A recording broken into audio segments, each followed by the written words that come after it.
សួរពុកម៉ែបងប្អូនទាំងអស់គ្នាជាទីគោរពទីស្រឡាញ់មកដល់ទៀតហើយចូលស្តុកទៀតហើយរូបលោកតាអីសីមានគ្រប់ຂະຫນាតមានຂະຫນាត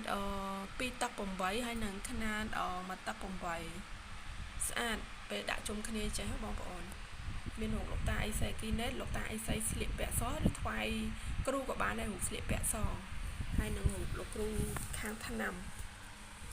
លោកគ្រូថ្នាំលោកតាអីសីថ្នាំនេះលោកតាអីសីក្នុងតម្រង់សមាធិ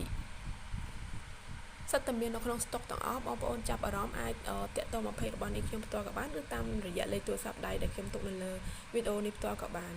នេះរូបលោកតាអីសីអាគីណេតនេះរូបលោកតាអីសីຂະຫນាតតូចបួងសក់ទៅក្រោយលោកតាស្លៀកពាក់សបងអរគុណច្រើនដែលបានទស្សនាវីដេអូរបស់នេះខ្ញុំតាំងពីដើមរហូតដល់ចប់ជូនពរបងប្អូនទាំងអស់គ្នាជួបប្រទះតែសេចក្តីសុខសប្បាយទាំងអស់គ្នា